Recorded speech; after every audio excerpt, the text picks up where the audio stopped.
जाती अंताचा विचार करत असताना समाज कसा तयार होतो, समाजाच्या जाती कशा बनतात आणि जातीचे अनेक पोटजाती कशा बनतात, जोपर्यंत याचं आकलन आपण मेनस्ट्रीम मुवमेंटमध्ये आणणार नाही, जोपर्यंत ती साक्षरता आणणार नाही, तोपर्यंत आपल्याला जो भगवान बुद्धांचं काम होतं, जातीविरोध म्हणजे काय, भगवान बुद्ध जाऊन काय कायदे बनवले नाही. भगवान बुद्धांनी रॅशनल लॉजिकमध्ये त्याला मांडलं की जातीचा जो सिद्धांत आहे अतिशय खोटा, याला सिद्ध करून दाखवा. तुमचे टीकेचा धार अशा पद्धतीचा असला पाहिजे की टीका करणाऱ्याला मजा आली पाहिजे, टीका ऐकून घेणाऱ्याला मजा आली पाहिजे आणि समाजाचं त्याचवेळी प्रबोधन झालं पाहिजे. टीका अशी नको की समाजातही नकारात्मकता, हारलेली लोक, आणि प्रत्येक ठिकाणी तुम्ही गेला की लोक म्हणतात आपल्या नेतृत्वाचं एकीकरण कधी करतात. ही नकारात्मकतेतून आलेला विचार आहे, हारलेला विचार आहे.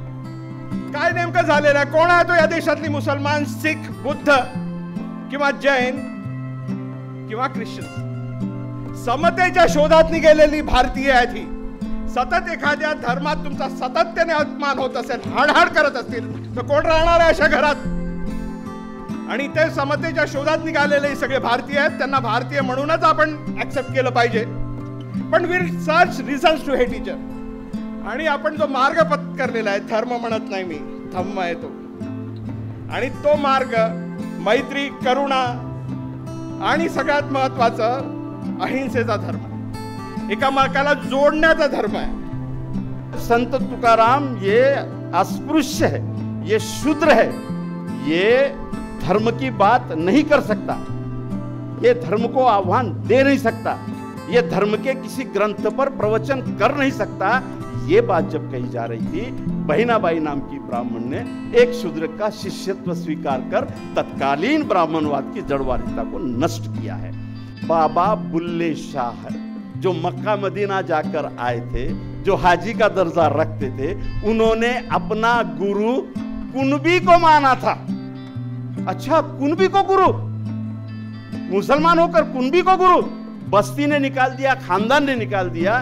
तब बुल्ले शाह ने गाना गाया, जो बुल्ले शाह के गुरु राइन को मानेगा वही मेरे साथ जन्नत में आएगा.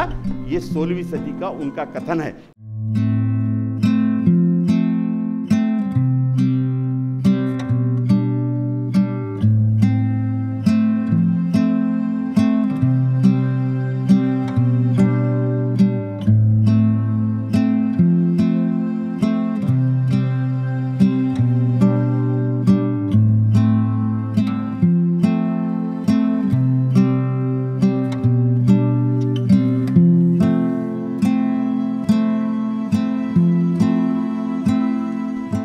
हा जो कार्यक्रम या ठिकाणी आयोजित आहे, या कार्यक्रमासाठी आपण सर्व आलात, आपले सगळे पाहुणे पोहोचलेले आहेत. मी पाहुण्यांना सन्मानपूर्वक निवेदन करतो, विनंती करतोय की त्यांनी मंचावर स्थानापन्न व्हावं. सर्वच पाहुण्यांना विनंती की त्यांनी मंचावर स्थानापन्न व्हावं. मित्रहो, या कार्यक्रमाची सुरुवात करत असताना आपण पुन्हा एका परंपरेकडे वळतो आहोत. खरं म्हणजे परंपरा तोडूनच सूरज हे जगभरात संशोधन करत आहेत आणि कोणत्या परंपरांचं समर्थन करावं आणि कुणाचं करू नये यासाठी देखील ते काम करत आहेत. ही वैचारिक चर्चा आता सुरू होते. आपल्या या कार्यक्रमाचे प्रमुख पाहुणे जगविख्यात शोध विद्यार्थी म्हणून, शोधार्थी म्हणून ज्यांची ख्याती आहे, डॉक्टर सूरज मिलिंद एंगडे मंचावर आहेत. सोबतच doctor Amitabh Pawde sir, Rajabhau Tangsale sir आणि प्राध्यापक जावेद पाशा सर. या ठिकाणी आपण हा एक या कार्यक्रमासोबतच एक दुसरा कार्यक्रम जो जोडलेला आहे तो म्हणजे आंतरजातीय विवाह करणाऱ्या त्या जोडप्यांचं स्वागत जे अतिशय छान जीवन यावेळी जगत आहेत. म्हणजे जातींच्या बाबतीत ज्या ज्या मान्यता आहेत लोकांच्या की असं असं करावं, असं असं करावं, त्या सगळ्या मान्यतांना तोडून जे लोक व्यवस्थित जीवन जगत आहेत त्यांचा हा सत्कार देखील आहे.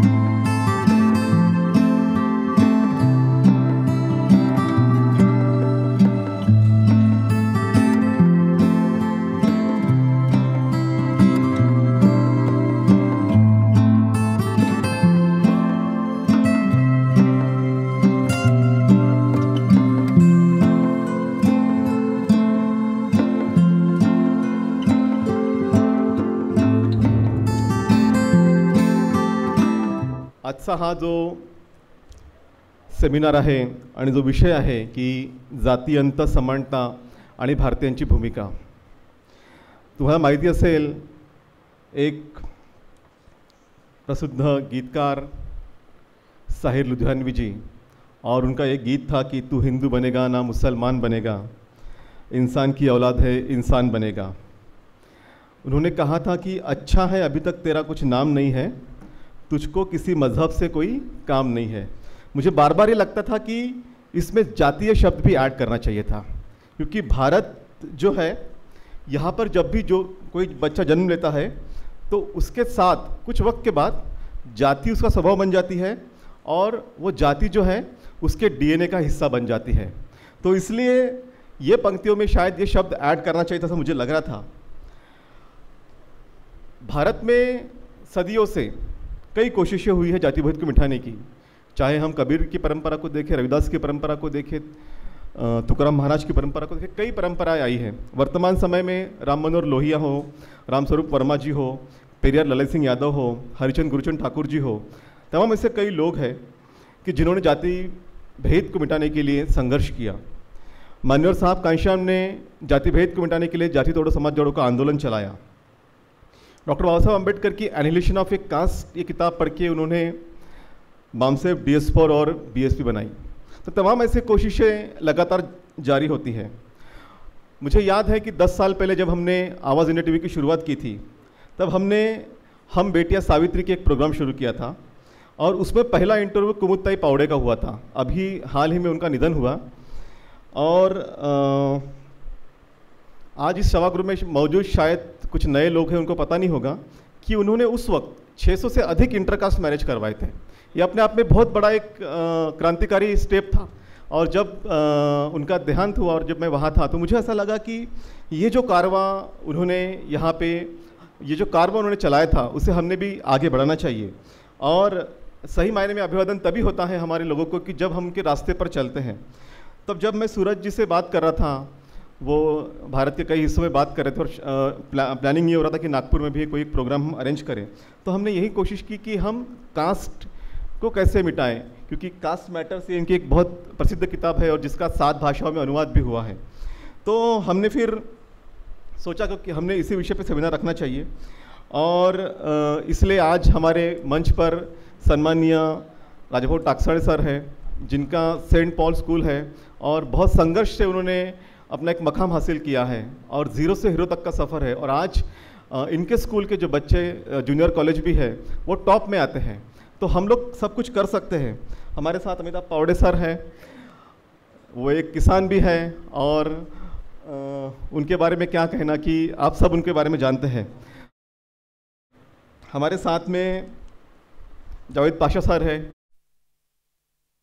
नागपुर में बहुत बड़े पैमाने पे इंटरकास्ट मैरिजेस हुए हैं, तो लेकिन हमें लगा कि प्राथमिक तौर पे जो अभी के वर्तमान बच्चे हैं, और मुझे ऐसा लगता है कि इस शादी के सीज़न में जब मैं कई शादियों में गया तो लगभग 30 से 30 शादियाँ ऐसी थी कि जो इंटरकास्ट थी। तो बदलाव हो रहा है और ये एक अच्छी शुरुआत भी है, अच्छी बात भी है कि उस बदलाव को हमें आगे लेके जाना है। और आप सब लोग इस बीच आए हैं और सम्माननीय वक्ताओं को आपको सुनना है, तो मैं यहीं पे अपने बातों को विराम देता हूँ और आप सब लोग इस कार्यक्रम को सुने, समझे और हम जो एक आंदोलन लेके चले हैं जाति भेद को मिटाने का, उसको आगे बढ़ाएं। धन्यवाद। सगळ्यांना सादर जय भीम। तसा मी या जाती संस्था तोडक मंडळामध्येच आहे, कारण माझी आई आणि वडिलांनी 1962 साली आंतरजातीय विवाह केला। वडील जमीनदार, आई दलित, सगळ्या प्रकारचे फिल्मी एपिसोड आमच्याकडे झालेत। माझ्या आजोबांनी वडिलांच्या छातीवर बंदूक लावली, माझी आजी मध्ये आली। आता इथे म्हणजे सगळ्याच कॉन्ट्रा होत्या। माझे म्हणजे सूरजलाच कदाचित आश्चर्य वाटेल की माझ्या वडील कट्टर गांधीवादी, आई कट्टर आंबेडकरवादी। माझी आजी जेव्हा आडवी आली तर ती हेच म्हणाली की माझा दादा महात्मा गांधी बरोबर काम करतो, स्वतःच्या हाताने कातलेलेच कपडे घालतो, काय तो कधीच चूक करू शकत नाही. आणि तेवढ्या एका वाक्यावर कदाचित माझे आजोबाई नरमले, पण मात्र त्यांच्या समाजसेवेला जी आमच्या 350 एकरावरच्या शेतांमधनं रसद मिळत होती, पूर्ण बंद केली. आता ही मंडळी जगलीच कशी? कारण की माझ्या आई वडिलांचं जेव्हा लग्न झालं तेव्हा त्या लोकांना कुठेही हॉस्टेलमध्ये ॲडमिशन मिळत नसायची, ते आमच्या घरी धंतोलीच्या घरी असायचे. तर पहिल्या दिवशी तिने जो स्वयंपाक केला तो 45 जणांचा. नवीन म्हणजे नवरी जेव्हा आली तेव्हा किती जण त्या घरात असावीत? तर 45, आणि एकही एका जातीचा नाही. तो म्हणजे अक्षरशः शेल्टर होमच होतं कार्यकर्त्यांचं. आणि तिथनं मग आमची परवरिश झाली. अक्षरशः तलवारीच्या धारेवर चालल्यासारखी आम्ही गांधीवाद आणि आंबेडकरवादाच्या सगळ्या म्हणजे वाचन करत करत पनपत गेलो. आणि आमच्याकडे आज संपूर्ण हिंदुस्थान आहे, गुजराती आहे, बंगाली आहे, पंजाबी आहेत, तमिळ आहेत. एवढंच नाही तर म्हणजे माझ्या मोठ्या भावाच्या मिसेस ज्या आहेत त्या तुषार गांधीच्या आत्या, म्हणजे त्यांची आत्या महात्मा गांधीच्या दुसऱ्या मुलाला दिली गेली होती.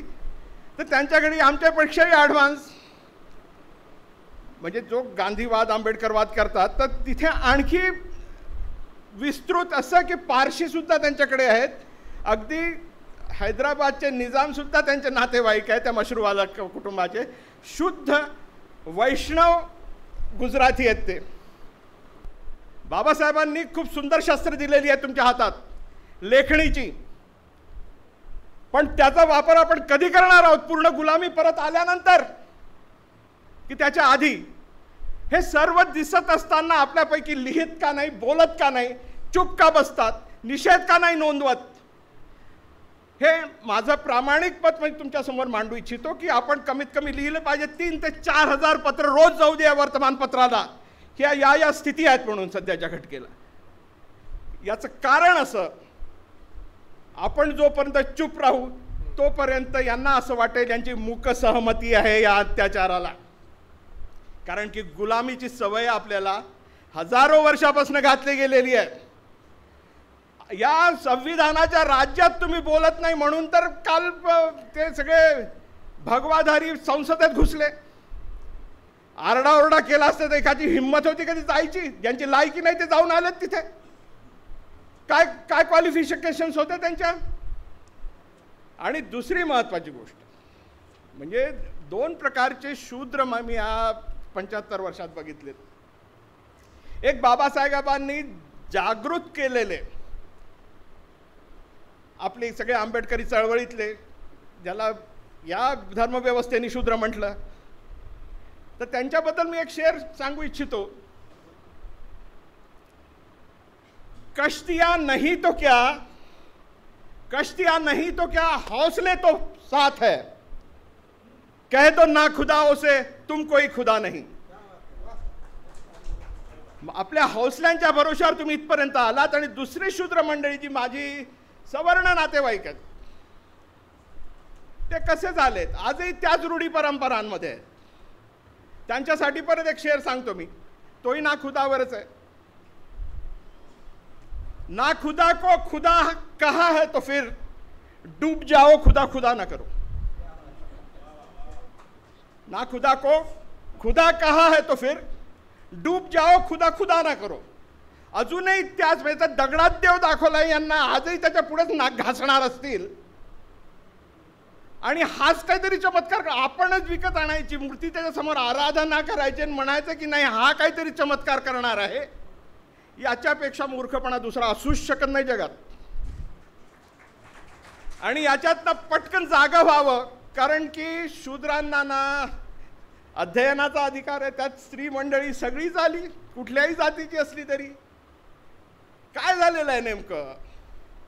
स्त्रिया पूर्ण शूद्र, अध्ययनाचा अधिकार नाही, संपत्तीचा अधिकार नाही, स्वातंत्र्याचा अधिकार नाही. स्त्रियांनी सतत जागरूक राहिलं पाहिजे. जेव्हा जेव्हा मनुस्मृती, परवाच्या दिवशी एका सुविद्य म्हणायचं की नाही कुविद्य म्हणावं मला असं वाटतं,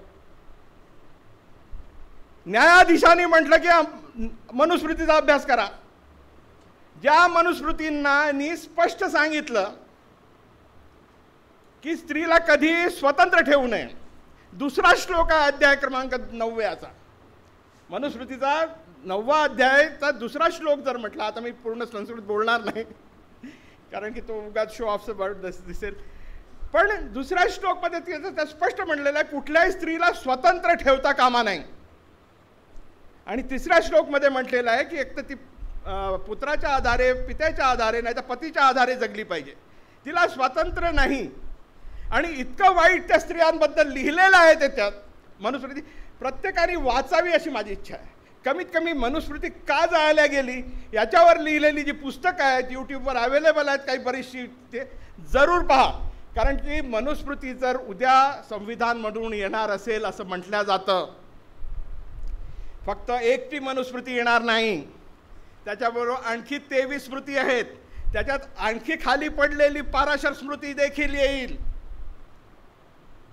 आपण सजग असलं पाहिजे, आपले हक्क याच्यातनं मारले गेले पाहिजे. एक आजकाल ट्रेंड झालेला आहे हिंदू मुसलमान. आता परवाच्या दिवशीच आम्हाला तो एक प्रशांत सोनवणे म्हणून एक पत्रकार आहे, विद्रोही साहित्य संमेलनाला मी आणि जावेद भाई गेलो.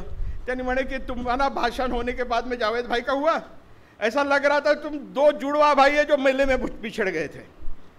आता त्याच्यामुळे जावेद भाईनी पाहिलं थोडं पिच स्लिपरी आहे, अमिताभला ढकलून द्यावा पुढे.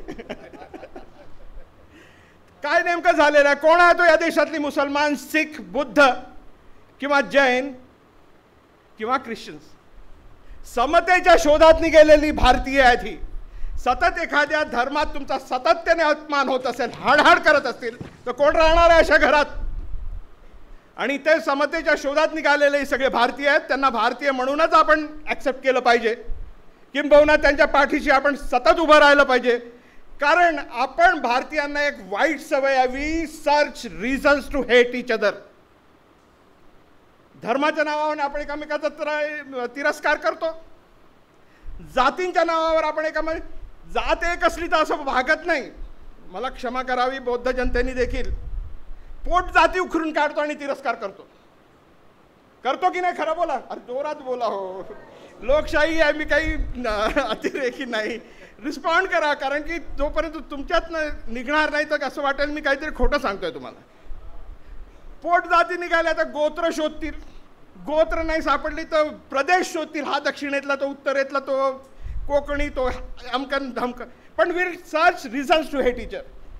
आणि आपण जो मार्ग पत्करलेला आहे, धर्म म्हणत नाही मी, धम्म आहे तो, आणि तो मार्ग मैत्री, करुणा आणि सगळ्यात महत्त्वाचं अहिंसेचा धर्म आहे, एकामेकाला जोडण्याचा धर्म आहे. आणि या सगळ्यांना आजच्या दिवशी आपण प्रण करूया की या देशाला जोडण्याची गरज आहे आज. आणि ही जबाबदारी मी या देशातल्या युवकांवर सोडतो, सूरजवर सोडतो सगळ्यात महत्त्वाचं, कारण की he is been youth icon for a long time, he will be youth icon for all his life. मला वाटतं त्यांनी या सगळ्या स्टुडंट्सला मार्गदर्शन करावं की कुठेतरी जोडण्याची भाषा बोला. नाही तर आपण बघतो गांधी आंबेडकर वाद, हा वाद तो वाद, अरे दोन्ही सत्य आणि अहिंसेचे पुजारक होते, समाजवाद दोघांनी सांगितलेलं आहे, कुठे चुकलं मग? आणि बघा, म्हणजे तुम्ही तुमच्या ज्या चुका आहेत त्याचा ॲडव्हान्टेज कसा घेतो? मी शेतकरी आंदोलनांमध्ये काम करतो, आत्महत्यांवर काम करतो मी. काय नेमकं झालेलं आहे शेतकऱ्यांचं? 6,000 देतात तुम्ही त्यांना, मागितलं त्यांनी कधी? परिणाम काय झाले? कृषीप्रधान देशामध्ये 81,35,00,000 लोकांना 3 वर्षापासून सतत फुकटचं अन्न दिल्या जात आहे. म्हणजे एकीकडे तुम्ही बोंब मारता की जगातली 4थ्या नंबरची श्रीमंत अर्थव्यवस्था भारत आहे, म्हणता ना की इंग्लंडच्या पुढे गेलो आपण. इंग्लंडने 45 ट्रिलियन तुमच्याकडनं लुटून नेले, स्वतः 45 ट्रिलियनच्या शिखरावर बसले, तरी भारताने 75 वर्षात त्यांना मागे टाकलं. आणि भारतीयांची स्थिती काय? 70% भारतीयांना सरकारवर अवलंबून राहावं लागतं रोजच्या जेवणासाठी. याच्याकडे लक्ष द्या. आपली प्रश्न आर्थिक आहेत, ती आर्थिक कपाटांमध्ये उघडून बघा. सामाजिक आणि राजकीय आंदोलनांचे सगळ्यांना अजीर्ण झालेले आहेत. आर्थिककडे जर लक्ष देणार नाही तर ही 81 कोटी 35 लाख मंडळी आपलीच आहे. मनुस्मृती पद्धतशीर राबवल्या गेलेली आहे असं मला वाटतं. तुम्हाला जर वाटत असेल तर जागे व्हा, सतत लिहा, कारण की हे लेखणी बाबासाहेबांनी तुम्हाला अगदी स्वातंत्र्य सकट दिलेली आहे. जोपर्यंत स्वातंत्र्य आहे तोपर्यंत लिहा, गरज पडली तर बलिदान द्या, पण खरं बोला. नमस्कार, जय भीम. आजच्या प्रसंगी इथे जे आंतरजातीय विवाह केलेला आहे त्या जोडप्यांचं तर खूप खूप सदिच्छा देते आणि त्यांचे अभिनंदनसुद्धा करते. मी आजच्या प्रसंगी एवढंच बोलू शकते, कुठलंही कार्य करताना प्रत्येकाने जे जोडपे आहेत नवीन आता जे आंतरजातीय विवाह केले, सगळ्यात आधी 30 वर्षाच्या आधी माझ्या मुलानं पण केलं होतं. मला हे सांगायचं आहे इथे, आता हे जाती व्यवस्था आपल्या भारतातून मिटेल असं कधीच वाटत नाही. उलट आता वाढेल आणि पुन्हा मनुस्मृती येईल का याची भीती वाटायला लागली. कारण की हिंदू राष्ट्र करण्याच्या मार्गाला ते लागलेले आहेत. कारण का आपण बहुतेक प्रत्येक ठिकाणी प्रत्येक कार्यात लहान लहान गोष्टीत मी जिथे कुठे जाते ते मला पाहायला मिळतं आहे. 30 वर्षाच्या आधी माझ्या मुलाने मराठा एक मुलगी होती निकम, मोहिनी निकम, तिच्या बाबाचा मोहिनी प्रल्हाद निकम असं नाव होतं. जेव्हा सुरुवातीला केलं ती पण शिकली सवरली. माझाही मुलगा इंजिनियर होता, शिकला सवरला. तिथे जातीचं बंधन आलं.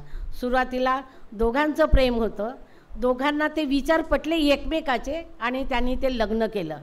पण झालं काय, लग्न केलं, बाबाची मंजुरी होती, काही बहिणीची आणि जिजाजी होते तिचे डॉक्टर बुलढाण्याला, त्यांनी पण म्हणजे मंजुरी दिली. पण आई होत्या त्या खूप जिद्दी होत्या, नाही म्हणे हे मला काही मान्य नाही. वेळोवेळी माझा अपमान व्हायचा. कधी आम्ही गेलो कुठे तर कधीच म्हटलं नाही की माझ्या मुलीचे ह्या सासू आहेत किंवा सासरे आहेत. मला खूप वाईट वाटायचं. तेव्हा मी गरीब होती, परिस्थिती नाजूक होती, राहायला घर पण नव्हतं आणि खूप म्हणजे हलाखीची परिस्थिती होती. पण झालं काय, माझा एक दुसरा मुलगा हर्षदीप कांबळे, तुम्ही आज प्रधान सचिव आहे, तर तो जेव्हा झाला आणि परिस्थिती थोडी हळूहळू बदलायला लागली. जेव्हा परिस्थिती बदलायला लागली आणि जेव्हा IAS झाला आणि यवतमाळला कलेक्टर झाला, तेव्हा कुठं माझ्या नावाचा उल्लेख व्हायला लागला आमच्या दोघांचा, की हे माझ्या मुलीचे सासू सासरे आहेत आणि हा मुलगा अमका अमका आहे. बापरे, मला असं वाटायला लागला की गरिबी म्हणजे इतकं काही वाईट असते का? गरिबी असणे म्हणजे काही पापकर्म असतात का? बिलकुल नाही. प्रत्येकाला आईच्या पोटातूनच कोणी असं खूप मोठं श्रीमंत होऊन येत नाही. ते क्रमाक्रमानं आपल्या कर्मानी, आपल्या हुशारीनी, आपल्या सगळ्या याच्यानी ते होत असते. पण माणसाची समज पाकच, हा अमक्या जातीत जन्माला म्हणून हा कनिष्ठ आहे आणि तो उच्च जातीत जन्माला म्हणून श्रेष्ठ आहे. अरे कोण म्हणते उच्च जातीत जन्माला आहे तो काय कनिष्ठ नाही होऊ शकत, आणि लहान जातीत जन्माला तो उच्च होऊ शकत नाही, हे कोणी ठरवलं? असं हे माणसाने ठरवलं. कोणी असं देव आला ना त्यांनी ठरवलं की याच जातीत जन्माला आला म्हणजे हा अगदी हे आहे. आता थोडंसं सांगायचं म्हणजे सांगायची गरज नाही, पण थोडंसं बोलते. मला कधी वाटतंय खरंच आपण आता विज्ञानवादी आहो, जग कुठं चालला. खरंच तुम्ही ऐकल्या का की मुखातून जन्म झाला, भुजेतून झाला, मांडीतून झाला ना, कुठून झाला, पायातून झाला. आता सगळ्यांना माहीत आहे, लहान मुलांनाही कळते, काहीच्या गर्भातच तो मुलगा वाढतो आणि त्याच्यातून जन्म होतो. कुठं पायातून शूद्राचा जन्म झाला हो? इतके आम्ही वाईट आहो का? आम्हाला काही बुद्धी नाही का? तुम्हालाही नाक डोळे आहेत, आम्हाला पण आहे. तुम्हालाही बुद्धी आहे, आम्हाला आहे. होऊ शकते श्रीमंत असल्यामुळे उच्च शाळेत तुम्ही शिक्षण घेतलं, तुम्हाला जास्त म्हणजे बुद्धी राहू शकते, आम्हाला कमी राहू शकते. माझा मुलगा IAS झाला, आम्ही अगदी खेड्यात राहत होतो, जिथे काही नाही, एक ST सुद्धा तिथे येत नव्हती, बस नव्हती, जायला रस्ता नव्हता, दवाखाने तर नाहीच नाही. माझ्या मुलाचा जन्म एक छोट्याशा रूममध्ये झाला, हर्षदीपचं. मराठी शाळेतच शिकला, कारण आमची परिस्थिती खूप नाजूक होती. त्या शाळेत शिकून जाणं येणं, शिक्षण घेणं, मराठी शाळेत शिकणं, आणि काय करू ज्याच्याजवळ कर्तृत्व आहे आणि ज्याला जर चांगले संस्कार जर मिळाले तर तो खरंच चांगला होऊ शकतो, विद्वान बनू शकतो. मला आज हेच म्हणायचं आहे का आत्ता पण जातीयता नष्ट झाली नाही मला वाटत नाही.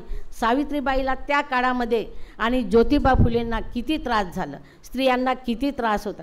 जर सावित्रीबाई फुलेंनी शाळाच काढली नसती, आज स्त्री शिकली नसती. खरं विद्येची देवता कोण आहे? सरस्वती आहे असे म्हणून आम्हाला सांगितलं, आम्हाला गुमराह केलं. पण खरी विद्येची देवता कोण आहे? सावित्रीबाई फुले आणि महात्मा ज्योतिबा फुले हे स्त्री उद्धारक आहेत.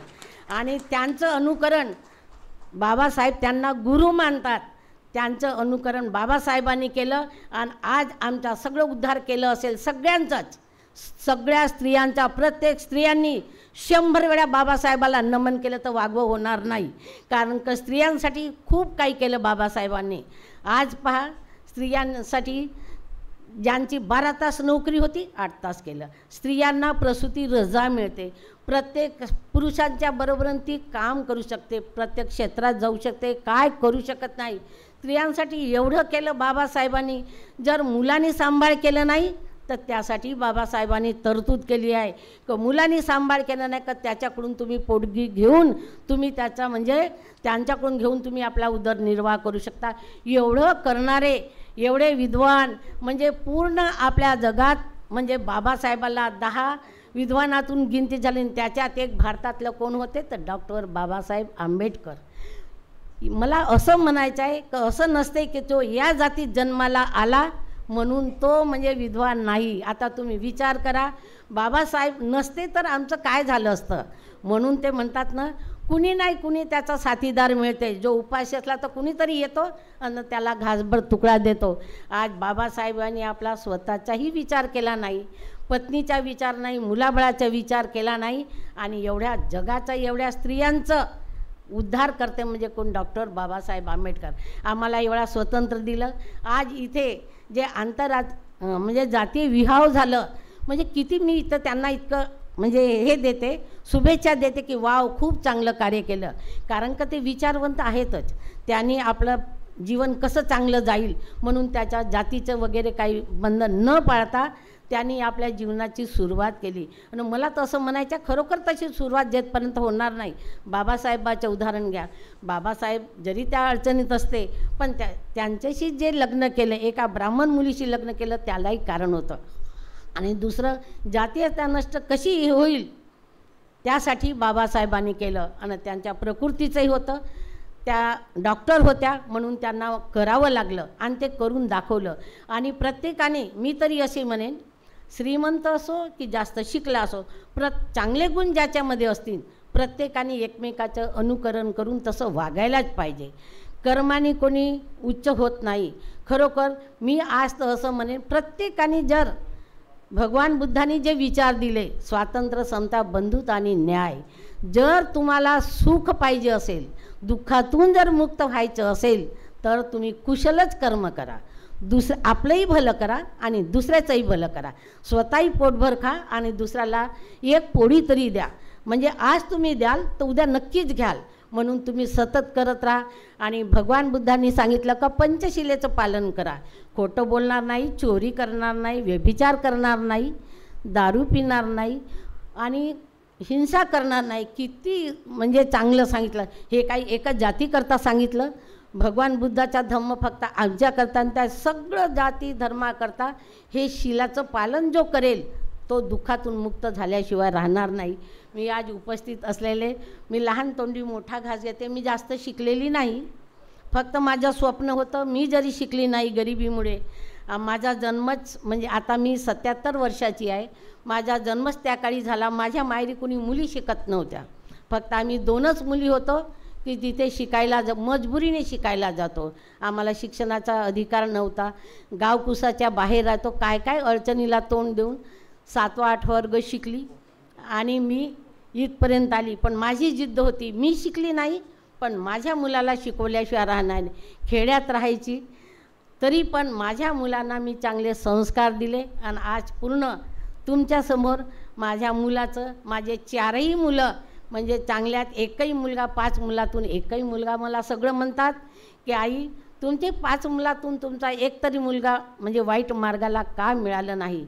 मी म्हटलं माझे कर्म चांगले होते, माझे संस्कार चांगले होते, ते चांगलं होणारच. म्हणून आजच्या प्रसंगी मी सांगू इच्छिते, तुम्ही कुशल कर्म करा, नेहमी तुमचा संसार आणि नेहमी तुम्ही सुखी आणि आनंदित राहाल आणि दुःखातून तुम्ही मुक्त होऊ शकता.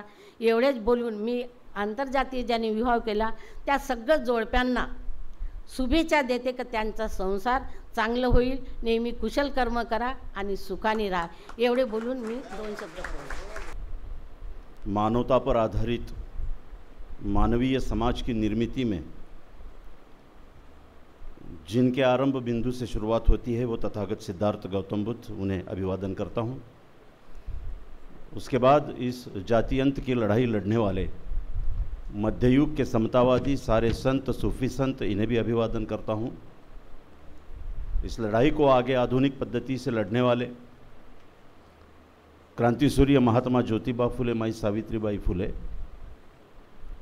और जाति के आधार पर महात्मा ज्योतिबा फुले, माई सावित्रीबाई फुले को जब घर से निकाल दिया जाता है तो उनकी जात और धर्म न देखते हुए उन्हें अपने घर में रखकर उनका पालन पोषण ही नहीं तो उनके कार्य प्रणाली को आगे बढ़ाने वाले भाई उस्मान शेख, माता फातिमा शेख, इन्हें भी अभिवादन करता हूँ.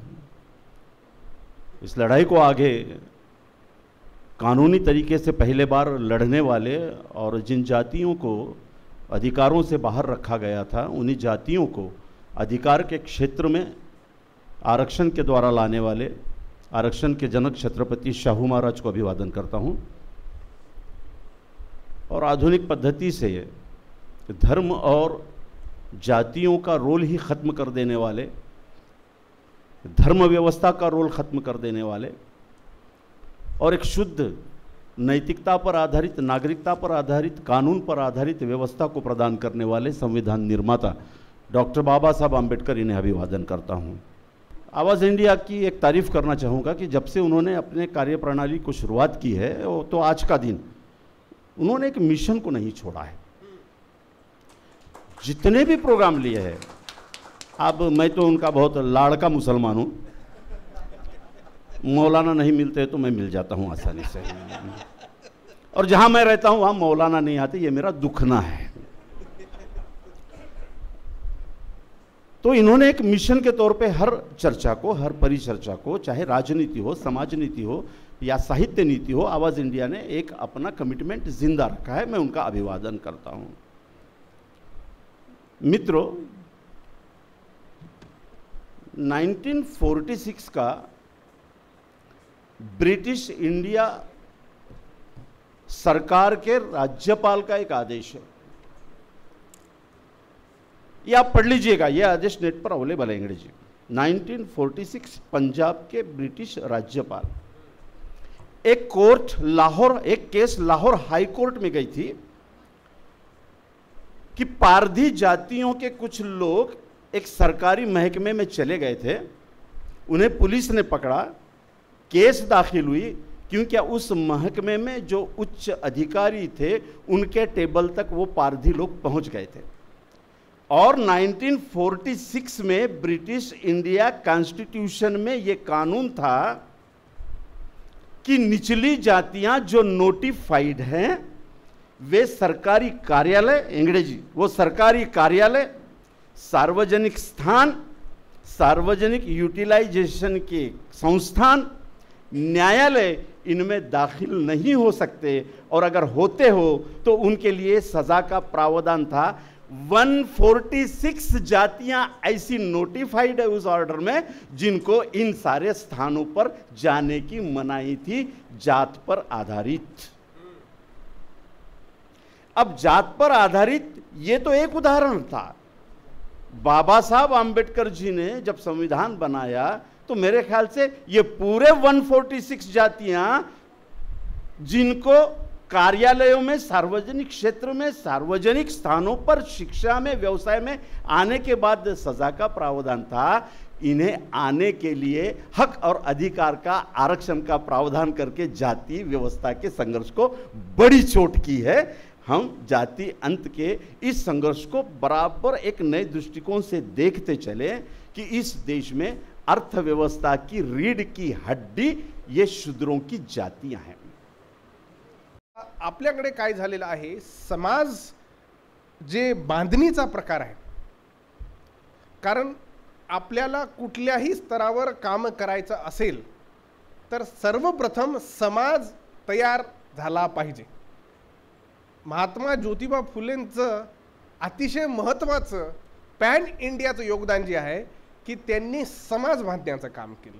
आणि समाज बांधण्याचं काम कसं केलं तर ब्राह्मण नॉन ब्राह्मण, ब्राह्मणेतर जो वर्ग आणि त्यांच्याकडे त्या काळात इंग्रज आत्ताची सरकार करत नाही पण त्या काळात सेन्सस राहायचा, कोणत्या जातीचे लोक कोणत्या पदावर बसलेली आहेत आणि त्यांच्याकडे तो रेकॉर्ड म्हणजे अतिशय म्हणजे 17व्या शतकापासूनचा रेकॉर्ड राहायचा.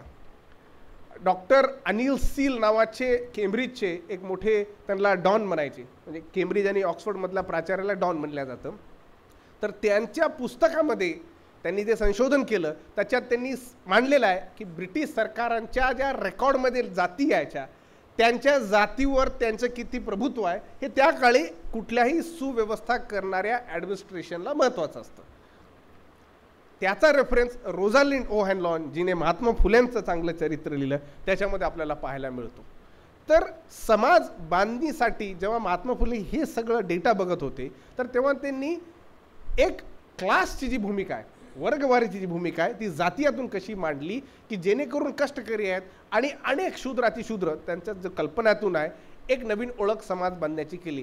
आणि जेव्हा समाज तयार होतो मग समाज तयार झाल्यावर समाज बदलेच्या दिशेने कुठं पाठवायचा याच्यासाठी तयार होतो. आता जर समाज तयार नसेल तर काय होतं की आधे उदर आणि जिथं आपल्याला जायचंय आपल्या मागे कोणी नसतं आणि जिथं जिथं जायचंय प्रत्येकाला नेतृत्वाची अपेक्षा असते आणि म्हणून फॉलोअर्स कमी, लीडर्सचा जो क्राऊड आपल्यामध्ये तयार होतो. तर त्याच्यासाठी जाती अंत हा जर सामाजिक मुद्दा असेल तर सर्वप्रथम आपल्याला समजून घेतलं पाहिजे का समाज आपला तयार झालेला आहे का. आता काही आमचे लोक जे भावनिक रूपेने बाबासाहेबांना बघतात, जे भावनिक रूपेने महात्मा फुल्यांना बघतात, भावनिक रूपेने EVR पेरियार रामास्वामीला बघतात, त्यांना वाटतं की बाबा यांनी तर काम करून गेलेलं आहे तर मग काम का होत नाही. जर समाज बांधण्याचं काम या लोकांनी केलं आणि यशस्वी झालं तर मग त्याची परंपरा आज काळात आपल्यामध्ये उपलब्ध तेवढ्या प्रगल्भतेनं का नाही. मग इथे प्रश्न निर्माण होतो की समाजाच्या रचना, समाजाच्या गरजा ह्या अनेक पिढ्यानं बदलत असतात. त्या काळात 19व्या शतकातल्या ज्या शूद्रातिशूद्रांच्या ज्या काही घडामोडी होत्या, त्यांचे जे काही विचार होते, जे काही आचार होते, ज्या काही गरजा होत्या त्यानुसार समाजाची बांधणी महात्मा फुल्यांनी केली. त्याच्यानंतर बाबासाहेबांच्या उदाहरणातून आपण बघतो त्यांनी मॉडर्न लिबरल संविधान रूपाने मग आंदोलन पहिलं केलं, आंदोलन केल्यानंतर सांस्कृतिक चळवळी उभ्या केल्या, मग तुमच्या क्षेत्रात मग पत्रकारितेत त्यांनी मोठं काम केलं, राजकीय कामं केली आणि त्या पद्धतीनं त्यांचा एक जो आपल्याकडे महत्त्वाचं योगदान भारतासाठी ज्यांनी केलं त्यांनी कॉन्स्टिट्यूशन ऑफ अ कम्युनिटी केलं.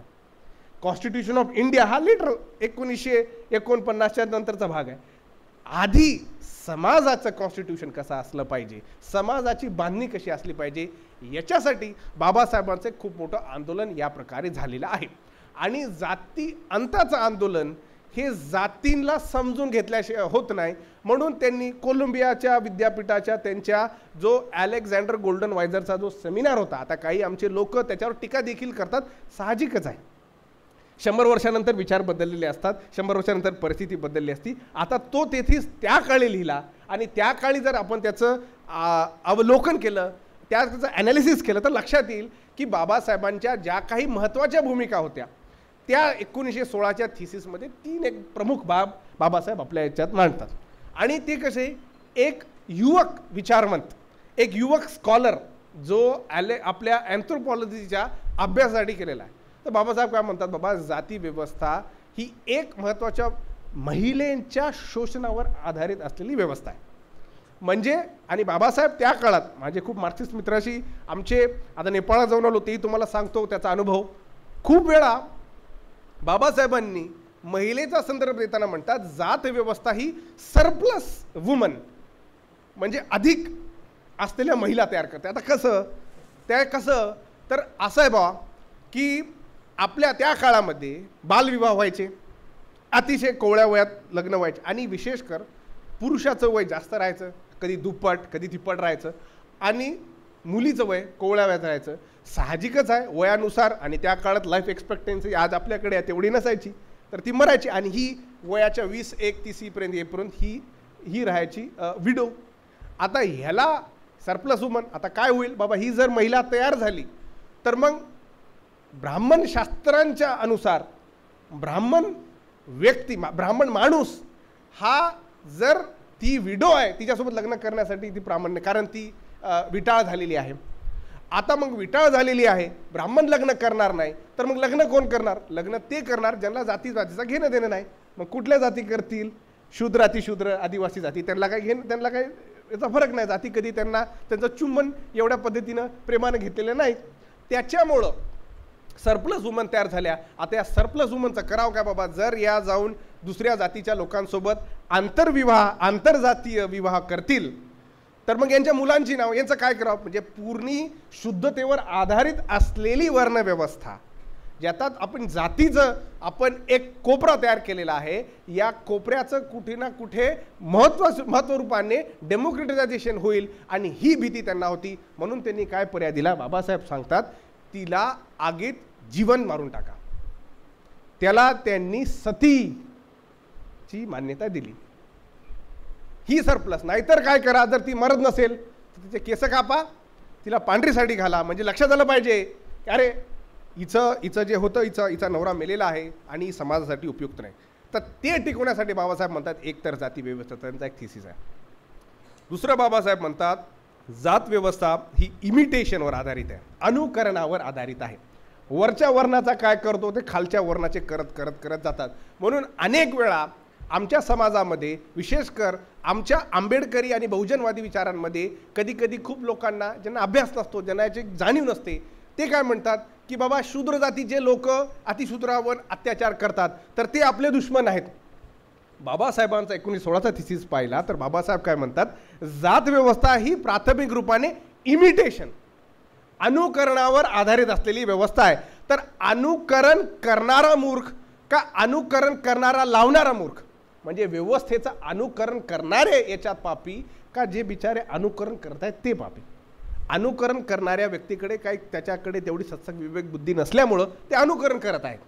तर त्यांना शिक्षा द्यायची का त्या व्यवस्थेला शिक्षा द्यायची जास्त ते अनुकरण करत आहेत?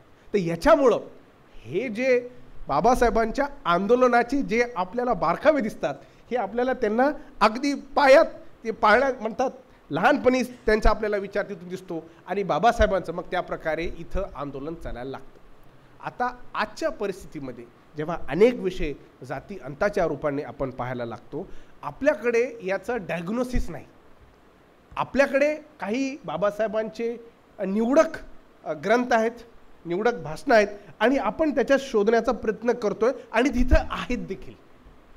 पण अनेक वेळा काय होतं आजच्या परिस्थितीमध्ये, आणि ही खूप दुर्दैवी गोष्ट आहे की एखादी व्यक्ती जर चांगली बोलत असेल, चांगली काम करत असेल, तर जसं नदी जाऊन एखाद्या मोठ्या महासागरामध्ये भिडते तसं राजकारणाचं झालेलं आहे. जर एखाद्या विचारवंताने, एखाद्या व्यक्तीने, एखाद्या अँकरने एखादी भूमिका घेतली तर ठळकपणे आपण ठरवतो की हा त्या पार्टीचा असावा. म्हणजे व्यक्तीच्या विचारांची अवकात एका पार्टीच्या पायथ्याशी लावलेली आहे. आणि आंबेडकरी समाज, विशेष करून इथला बहुजनवादी विचार करणारा समाज तरी या फंद्यामध्ये पडू नये. पॉलिटिक्स हे प्रोफेशन आहे, राजकारण हे आजच्या याच्यामध्ये प्रोफेशन आहे. याचं उत्तम उदाहरण तुम्हाला सांगतो किती चांगल्या पद्धतीने झालं.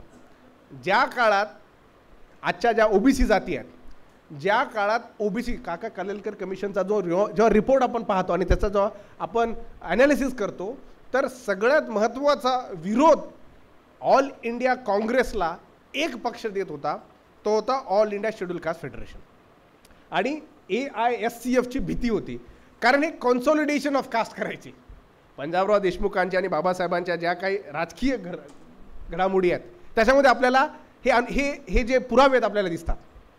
आता जेव्हा कॉन्सॉलिडेशन ऑफ कास्ट करत आहेत तर मग तर बाबा हे मेजॉरिटीचं सरकार आणेल आणि मायनॉरिटी आमच्या लोकांचं काय होईल, हे थांबावं म्हणून जवाहरलाल नेहरू काय करतो की ज्या जमीनदार जाती आहेत अखिल भारतामध्ये त्यांना काँग्रेसमध्ये आणतो. त्यांना आधी पॉलिटिक्सच्या फडकू द्यायची नाही. जेव्हा जमीनदार वर्ग जो आहे तो राजकीय राजकीय जवळ राहायचं नाही. लईत लई त्यांची अवकात एखाद्या 3-4 लोकल राजाच्या किंवा सरकार जो ब्रिटिश राजा राहायचा किंवा ब्रिटिश राणी राहायची त्यांच्याकडे कर वसलून आपली सत्ता कशी काबीज करायची खूप वेळापर्यंत ह्याचे प्रयत्न झालेले.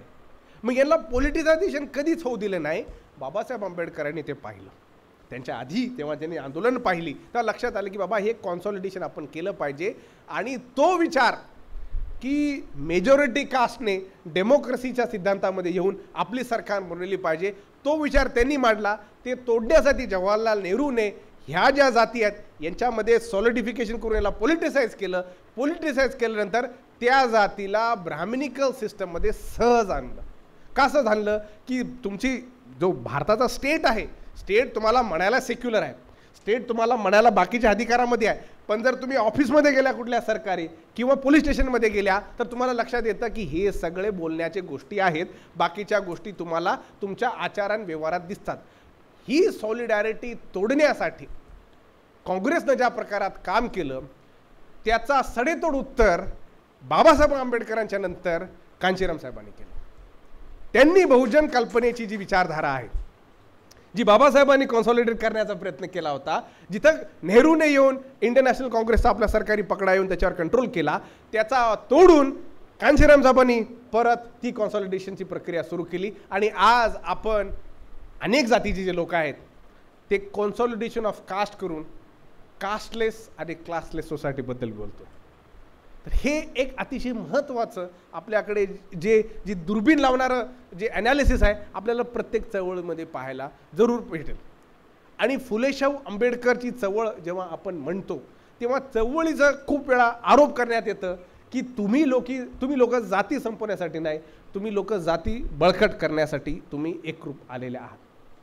आता ही लोक कोण म्हणतात ज्यांच्या स्वतःच्या जातीचं स्टेट रिसोर्सेसवर कब्जा आहे. ते स्वतःच्या कब्जेला जातीचा कब्जा बघत नाहीत, स्वतःचा कब्जा काय म्हणतात मेरिटधारी आहे.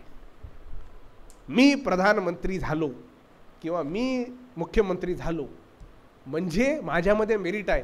हे कधी सांगत नाही की ब्राह्मणिकल कास्ट सिस्टमचा आउटपुटमुळे तुला त्या पद्धतीच्या पोझिशनवर जाता आलं. उदाहरण घ्या, शिवसेनाचा पक्ष जो आहे, शिवसेनेला जेव्हा इथलं शूद्र आधी विशेषतः शूद्रांचा मेजॉरिटी सपोर्ट आलेला आहे, हिंदुत्वाच्या नावाने गेलं, पण जेव्हा त्यांना अनाऊन्स करायची बारी आली नेताची तर त्यांनी एका बामणाला नॉमिनेट केलं, मनोहर जोशीला. तर तुम्ही पाहू शकता प्रत्येक पॉलिटिकल डिस्कोर्समध्ये आणि याचं ज्ञान काउंटर फोर्समध्ये बामसेफसारख्या संघटनांनी केलं आणि तिथं मग आपल्याला अनेक प्रकारचे विरोधाभास आपल्याला पाहायला मिळाले. आणि जिथं जिथं जातीला सेक्युलराइज करण्याचा प्रयत्न करण्यात आला तिथं मग जाती कशी घातक आहे. खूप वेळा आपल्याकडे काय असतं की जाती किती चांगल्या आहेत बाबा, जाती खूप वेळा लोक काय करतात की जाती हे समाजाला आपल्या तरतुदीनुसार आपल्या ऐपतीनुसार विभागणीचं काम होतं म्हणून खूप लोक त्याचा रॅशनलाइज करून त्याला जस्टिफाय करतात आणि त्याचे पुरावे देखील साजरे करतात. पण हे कधी म्हणत नाहीत की त्या जाती व्यवस्थेमुळं माझ्या पंजोबांना माझ्या पिढ्याला कोणी एक प्रश्न विचारला नाही, आम्ही जमीनदार होतो, आम्ही जमिनीवर राज्य करायचो, आम्ही अनेक ठिकाणी कुलकर्णी म्हणून टॅक्स गोळा करायचो, अनेक ठिकाणी राज्य सरकार असतील किंवा लोकल तुमचे कॉन्फेडरेट स्टेट असतील किंवा इंग्रज सरकार असेल तिथं जाऊन आम्ही त्या राज्याची गुलामी करून आपलं वर्चस्व कसं ठेवायचं याच्यावर जातीच्या प्रिव्हिलेजला कधीही या लोकांनी जातीच्या रूपाने पाहिलं नाही. आणि याच्यामुळं खूप वेळा आपल्यातून काय झालेलं आहे की जाती समजून घेत असताना जाती संपवणाऱ्या व्यवस्थेच्या प्रती असलेली निष्ठा कमी होत असताना आपल्याला आता लक्षात आलं की समाजामध्ये याचा आउटपुट नकारात्मकतेतून झालेला आहे. म्हणून जर एखादा नवीन विचार समाजामध्ये आला तर इमिडिएटली त्याचा स्वीकार करणं चांगली गोष्ट नाही, या गोष्टीचा मान्य आहे.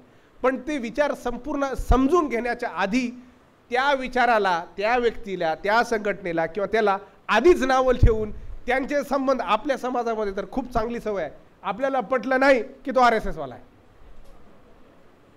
आपल्या समाजामध्ये ही जी नकारात्मकता आहे, अहो जर तुमच्यामध्ये येऊन RSS वाले काम करू शकतात तर तुम्ही RSS मध्ये जाऊन का काम करू शकत नाही? हा विचार आपल्यामध्ये कधी येऊ शकतो का? आता हा विचार कोणामध्ये येईल?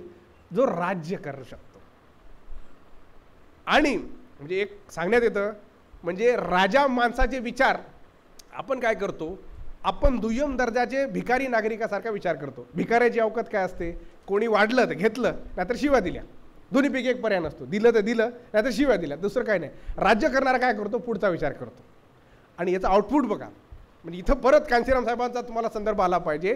त्यांनी आपल्या समाजातले SC ST OBC मायनॉरिटी समाजातले लोक तयार केले आणि BJP काँग्रेसमध्ये पाठवले. म्हणजे ते आपल्या पार्टीमध्ये पाठवू शकतात, चला हम भी तुम्हाऱ्या पार्टीमध्ये, जासूसी करा.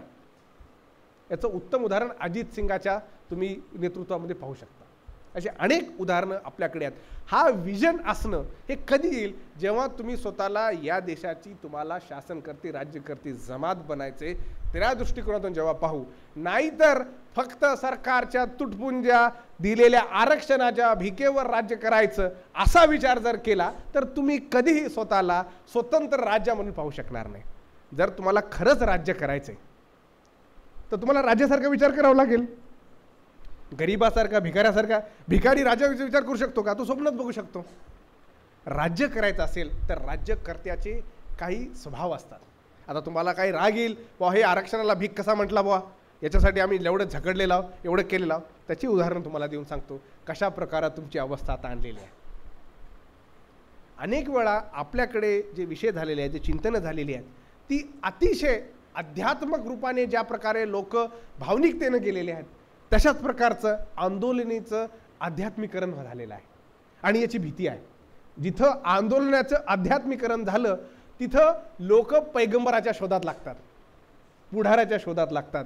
कोणीतरी येऊन सावली देईल आणि माझं मुक्तता करल, याच्याच विरोधात बाबासाहेब आंबेडकर असायचे. आणि तुम्हाला माहीत आहे, वाढदिवस बाबासाहेबाचा राहिला की बाबासाहेब पळून जायचे, समाजा लोकांमध्ये राहायचे नाही. त्यांच्यामध्ये त्यांचा जो त्यांनी सविता आंबेडकरांचा त्यांना पुस्तकात त्यांनी सांगितलं की बाबासाहेबांचा वाढदिवस होता आणि बाबासाहेब मग थकून निघून गेले. त्यांच्या नावानं म्हणजे चेन्नईमध्ये काय लोक पकडले त्यांना, अरे बाबासाहेब आले आता.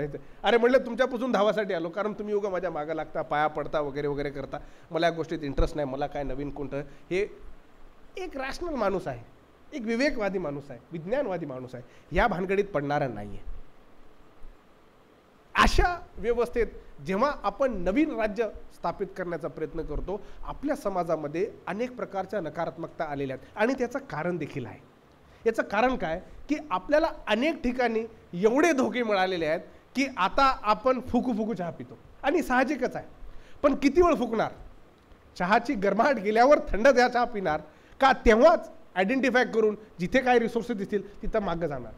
आपल्या याच्यामध्ये नवीन कोणी जरी उपक्रम करत असतील किंवा नवीन काहीतरी थिअरी मांडत असेल किंवा नवीन विचार मांडत असेल, समाजाने आपली कट्टरता सोडून समाजाने उदार विचारामध्ये आपलं भागदान केलं पाहिजे. उदार जोपर्यंत समाज विचार करणार आहे. आणि याचा अर्थ असं नाही की जे म्हटलं ते टाळावाजून स्वीकार करा. आमच्या समाजामध्ये एक खूप चांगली सवय आहे, एखादा सवर्ण जातीचा माणूस बाबासाहेबांचं नाव घेतला की त्याला डोक्यावर बसवतो. तिकडं बसू नको, इथं बस म्हणतात. कुठंच बसू नको, इथं बस. आणि जे गाण करायचं इथंच कर. का की फक्त बाबासाहेबांचं नाव घेतला. आणि जर तोच एक आंबेडकरवादी तरुण किंवा तरुणी किंवा लोक ज्यांनी जीवन घालवलेलं आहे त्यांचं काम चालू आहे तर त्याला म्हणतात बाहेर बस. हा जो निष्ठेचा जी हायरार्की आपण तयार केलेली आहे, त्याच्यामुळं अनेक वेळा काय होतं, जीवनभर लोकांनी आंदोलनासाठी आपले घरदारं विकले, आपल्या पेन्शनी दिल्या, आपल्या लेकराच्या शिक्षणाकडे दुर्लक्ष केलं. मग अशा लोकांकडे आपण जेव्हा त्या प्रकारे संशयाने बघतो, मग त्या व्यक्तीचंही जीवनच आहे. आवाज टीव्हीच्या माध्यमातून आज आपण आंतरराष्ट्रीय जोडप्यांचा, आंतरजातीय जोडप्यांचा खऱ्या अर्थाने त्यांचा सत्कार केला आहे. हे काम एक सामाजिक कार्यकर्ता म्हणून आवाज टीव्हीने एक चांगलं काम अनेक वर्षापासून करत आहेत. आणि आजसुद्धा समाजामध्ये एक चांगला संदेश देण्यासाठी की आंतरजातीय विवाहाशी पर्याय नाहीत. एक छोटंसं उदाहरण अनेकांच्या आज कुटुंबामध्ये आज सुरू आहे. माझ्या कुटुंबामध्ये सुद्धा माझ्या मुलांनी जेव्हा आंतरजातीय विवाह केला त्यावेळेस आम्ही कुठे विरोध केला नाही. आणि त्या विवाहाच्या माध्यमातून आज एक वेगवेगळे विचार, त्या आमच्या घरच्या पद्धती हा अंमलात आणल्या नाही. त्यांनी बौद्ध धर्म स्वीकारला. या अनेक गोष्टी, बौद्धांचे विचार आज मोठ्या प्रमाणात, बाबासाहेबांचे विचार त्यांनी ॲक्सेप्ट केलेत. हा आंतरजातीय विवाहाच्या पद्धतीनं आपण ज्या नवीन पिढी आज घडत आहेत, ज्या नवीन पिढीला आपण एक चांगला संदेश देत आहोत की याच्याशिवाय तुम्हाला पर्याय नाही. आज पुण्यासारख्या मुंबईसारख्या शहरात जर आपण बघितलं तर आज या नवीन पिढीला ही जात आणि धर्म याच्याशी काही लेनदेन नाही. त्याला नवीन आपला ऑब्जेक्ट्स आणि आपला ध्येय उद्देश साध्य करण्यासाठी तो तडपत असतो आणि त्या पद्धतीने तो आपलं कुटुंब कसं सुखी राहील नवीन त्याला आज अनेक कुटुंबामध्ये आपण बघतो आहोत की लग्नाचा प्रसंगसुद्धा आपण बघतो आहोत. त्या लग्नाच्या प्रसंगामध्ये त्याला वैद्यकीय पद्धती काय आहे याच्याशी काही संबंध नसतो. तो आपला आनंद उत्साह कुटुंबातल्या सर्व लोक वेगवेगळ्या पद्धतीने आपला आनंद उत्साह साजरा करत असतात. म्हणून ह्या जाती प्रथा जर आता खऱ्या अर्थाने नवीन पिढीला आपण वारंवार त्याचकडे जात आहोत की जाती पिढीचं आपण सर्वजण सांगत आहोत, पण ह्या जाती व्यवस्था जी आहे हळूहळू नवीन पिढीनं ॲक्सेप्ट करायला तयार नाहीत. कारण लहान मुलगा शोधतो की या गुगलवर शोधतो, गुगलला सांगतो की ही जात कुठली आहे, गुगल सांगू शकत नाही जातीच्या याच्यात अभ्यासात.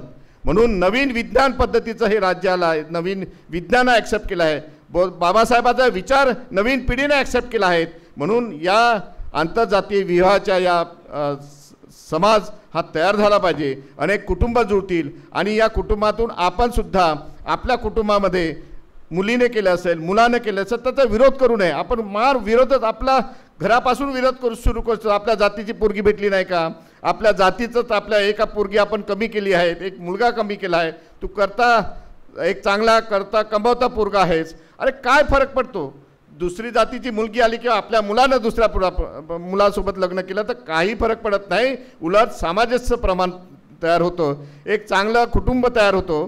आणि दुसरं महत्त्वाचं एक रिपोर्ट सांगतो आवाज टीव्हीच्या माध्यमातून की आज ज्या कुटुंबामध्ये आपल्या समाजातल्या लोकांशीच विवाह केला त्याचं डायव्हर्सचं म्हणजे याचं प्रमाण हे मोठ्या प्रमाणात सुरू झालं आहे.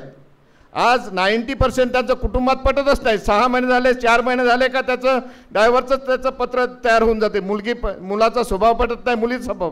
पण आंतरजातीय विवाह ज्यांचे होते त्याच्यात फक्त 3% लोक कोर्टात जातात आणि सर्व कुटुंब आज सुखी आणि समृद्ध जीवन जगत आहेत.